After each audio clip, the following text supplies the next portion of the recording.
February 14, 1996. At New York's Radio City Music Hall, Whitney Houston's concert was interrupted when a woman rushed the stage screaming, "That's my daughter's voice." Security couldn't stop her because the woman was telling the truth. What happened next exposed Hollywood's darkest secret about ghost singers. Write in the comments, where are you listening to this story from? And what time is it right now?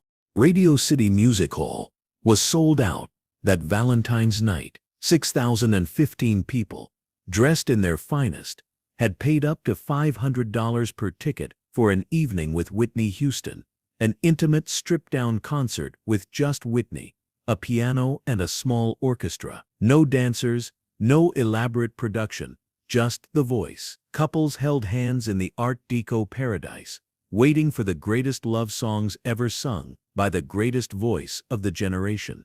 But in row M, Seat 7, sat Angela Morrison, a 47-year-old music teacher from Newark, alone. She'd won the ticket from a radio contest. She wasn't supposed to be there. If she hadn't been, the truth might never have surfaced. At 8:23 p.m., Whitney emerged in a simple red dress, appropriate for Valentine's Day. The audience rose to their feet before she sang a single note. She acknowledged them with that famous smile, sat at the piano, and began All the Man That I Need. Her voice filled the legendary hall with its perfect acoustics, every note crystalline, every breath controlled. Angela Morrison sat frozen, not in awe, in recognition. The voice coming from Whitney Houston's mouth wasn't Whitney Houston's voice, it was her daughter's. But here's what makes this impossible to believe. Angela's daughter, Sophia Morrison, had been a session singer in Los Angeles, 23 years old, classically trained at Juilliard, with a voice so similar to Whitney's that producers called her Whitney's shadow. She'd been hired 6 months ago for what she was told were reference tracks, practice recordings for Whitney to study. The pay was extraordinary, $50,000 per song, with an ironclad NDA that would bankrupt her if she ever spoke about the work. But Sophia had died in a car accident on February 1, 1996, 13 days ago. Angela had buried her daughter just 5 days before this concert. She'd come to Radio City to escape the grief, to lose herself in music, to forget for just one night that her only child was gone. Instead, she was hearing her dead daughter's voice coming from Whitney Houston's mouth. Stop. What happened next will change everything you know about live music. Angela stood up. The people around her assumed she was giving an early standing ovation, but she wasn't clapping. She was walking toward the stage, her body moving without her permission, drawn by the impossible sound of Sophia's voice. The same vibrato on the high notes, the same slight catch between phrases, the same way of holding the final syllable that Angela had heard every Sunday when Sophia sang in church. "That's my daughter's voice." The words tore from Angela's throat as she reached the orchestra pit. "That's my daughter's voice." Security moved immediately, 2 guards from the wings, 1 from the back, but Whitney raised her hand, stopping them. She stood from the piano, microphone in hand, and looked directly at Angela Morrison. Their eyes met across the footlights, and in that moment, Angela saw something in Whitney's face that confirmed the impossible guilt. "Ma'am," Whitney said into the microphone, her speaking voice definitely her own, "I think you're confused." "Sophia Morrison," Angela interrupted, loud enough for the entire theater to hear. "My daughter was Sophia Morrison. She died 2 weeks ago. That's her voice. I know my daughter's voice." The silence that followed was absolute. 6,015 people held their breath. But the most shocking part was Whitney's response. Whitney set down the microphone. The sound of it hitting the stage floor echoed through the hall like a gunshot. She walked to the edge of the stage, knelt down, and extended her hand to Angela, not to pull her away, to pull her up. "Come up here," Whitney said, her real voice now small broken. "Please." Security looked confused. The orchestra conductor, David Campbell, stood with his baton frozen midair. The audience watched in stunned silence as Angela Morrison, a grieving mother from Newark, was helped onto the stage of Radio City Music Hall by Whitney Houston herself. What Whitney said next would destroy everything. Ladies and gentlemen, Whitney addressed the audience, her natural speaking voice trembling. I need to tell you something. Something that, God help me, something that's been killing me. She turned to Angela, tears now streaming down her face, destroying her perfect makeup. Is your daughter really dead? Angela nodded, unable to speak. Whitney collapsed, not dramatically, not performatively. She simply folded in on herself, sitting on the stage floor in her red dress, like a broken doll. The microphone rolled away, but her voice carried in the perfect acoustics. They told me she quit. They told me she moved back to Europe. They told me, she looked up at Angela. I've been lip-syncing to your daughter's recordings for 3 months. Wait, the conspiracy goes deeper than you can imagine. The audience erupted, some shouting fraud, others defending Whitney. But Angela Morrison raised her hand for silence, and remarkably, 6,015 people obeyed. My daughter called me on January 28th, Angela said, her voice carrying through the chaos. 4 days before she died, she said she'd been hired to do something big, something that would change everything. She said, Mom, what if I told you that the biggest voices in music aren't singing their own songs anymore? Whitney looked up from the floor. She was supposed to be my voice for the tour, just the tour. My vocal cords were damaged, nodules.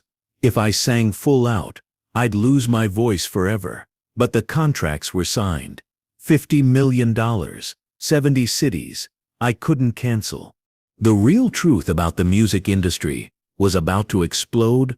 David Campbell, the conductor, stepped forward. It's true, he said, into his own microphone. I've been conducting to pre-recorded tracks for 3 months. Not just Whitney. Half the singers on Broadway, most of the pop stars, they're all using ghost voices now. A man in the balcony stood up, later identified as Marcus Klein, a sound engineer from Sony Music. I recorded those sessions, he shouted. Sophia Morrison sang 17 songs, Whitney's entire tour set list. She was paid $2 million and sworn to secrecy. Angela's legs gave out. Whitney caught her, both women now sitting on the stage floor, holding each other. The audience watched 2 women, one who'd lost her voice, one who'd lost her daughter, united by an industry lie that had grown too big to contain. How did she die?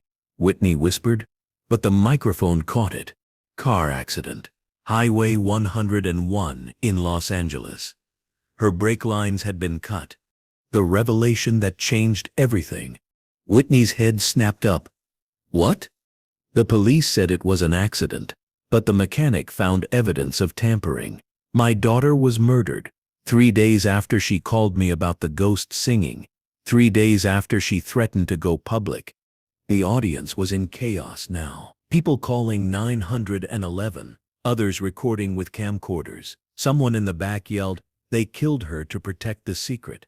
Whitney grabbed the microphone. Stop.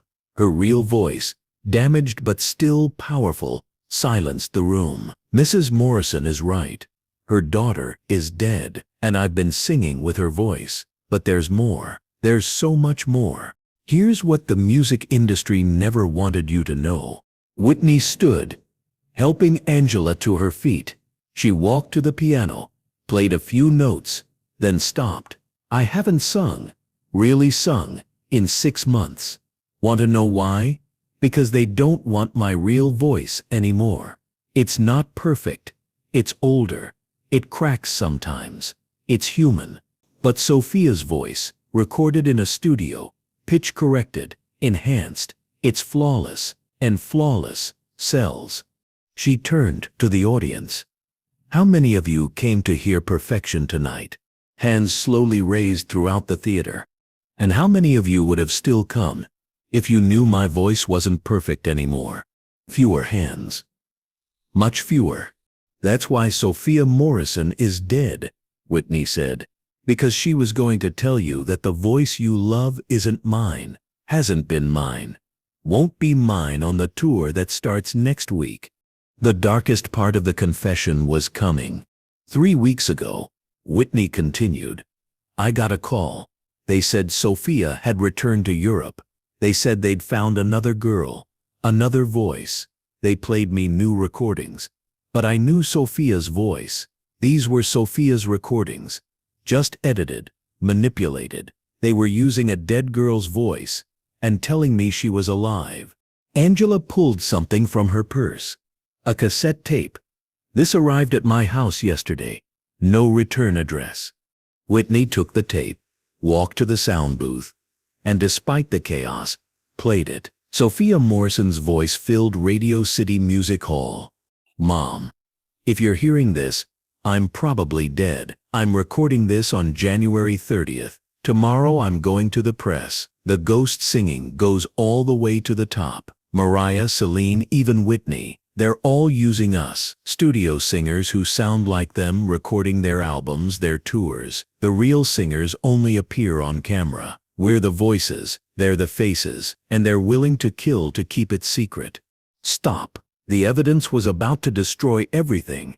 An FBI agent in the audience, Special Agent Diana Foster, there on a date with her husband, stood up and showed her badge. This is now a federal investigation. Nobody leaves. But Whitney wasn't done. She walked to her dressing room and returned with a box. Inside were contracts, recordings, even videos of Sophia Morrison in the studio, singing Whitney's songs, while Whitney sat in the control room, lip-syncing for practice. Every singer you love, Whitney said, holding up the papers, has a ghost. Taylor Matthews sings for Mariah. Rebecca Chen sings for Celine. And Sophia Morrison sang for me. We're all frauds. Every last one of us. The orchestra started to leave. But Whitney stopped them. Play I Will Always Love You. Play it now. They began the intro. Whitney opened her mouth and sang, really sang, for the first time in 6 months. Her voice cracked on the high notes. She missed the key change. She sounded human, flawed, real, and somehow more beautiful than ever. But then something impossible happened. Halfway through the song, another voice joined Whitney's. Not from the speakers, not from the audience. Angela Morrison was singing. The grieving mother had the same gift she'd passed to her daughter, the same tone, the same power. Together, Whitney Houston and Angela Morrison finished I Will Always Love You as a duet nobody would ever forget. When it ended, Whitney made an announcement that would end her career. I'm done. No more tours. No more lies. No more ghost singers dying for our vanity. Sophia Morrison was murdered to protect an industry built on deception, and I was part of it. She turned to Agent Foster. I'll testify. I have recordings, documents, everything. They killed Sophia. They killed others. Taylor Matthews died in a swimming accident last year. Rebecca Chen overdosed, despite never using drugs. Every ghost singer who threatened to talk is dead. The immediate aftermath was catastrophic. Within an hour, Radio City Music Hall was a crime scene. The FBI seized all recording equipment. The 6,015 audience members were witnesses. Videos of Whitney's confessions spread across the internet before anyone could stop them. By midnight, #Ghost Singers was trending worldwide. But the evidence in Whitney's box was damning. Contracts showing major record labels hiring voice doubles, bank transfers of millions in hush money, and most shocking, a list of 17 singers who had died mysteriously after threatening to expose the truth. Angela Morrison became the key witness. Her daughter had hidden evidence too, recordings, contracts, even a video confession made the day before her death. The brake line tampering was reinvestigated. Security footage showed a man near Sophia's car the night before the accident. That man was identified as Vincent Torres, a security consultant for Pacific Records. The trial would reveal everything. 6 months later, United States v. Pacific Records et al. Became the music industry's Watergate. Whitney testified for 3 days, revealing that ghost singing had been standard practice since 1994. The aging voices of established stars were replaced by younger, hungrier session singers who were paid well but threatened into silence. The murder charges were harder to prove, but 3 executives were eventually convicted of conspiracy in Sophia Morrison's death. Vincent Torres confessed in exchange for a reduced sentence, admitting he'd been ordered to silence Sophia and make it look accidental. But the real tragedy was the other ghost singers who came forward. Maria Gonzalez, who'd been Selena's voice for her posthumous albums, Jin Park, who'd recorded for 3 different K-pop stars, David Thompson, whose voice was used for an aging rock star's comeback tour. They all had the same story: sign, sing, stay silent, or suffer. Whitney never performed again. After the Radio City revelation, Whitney Houston never sang publicly again. She testified. She advocated for industry reform, but she never performed. "I can't," she told Oprah in her final interview. "Every time I open my mouth to sing, I hear Sophia. I hear all of them, the ghosts we created and killed."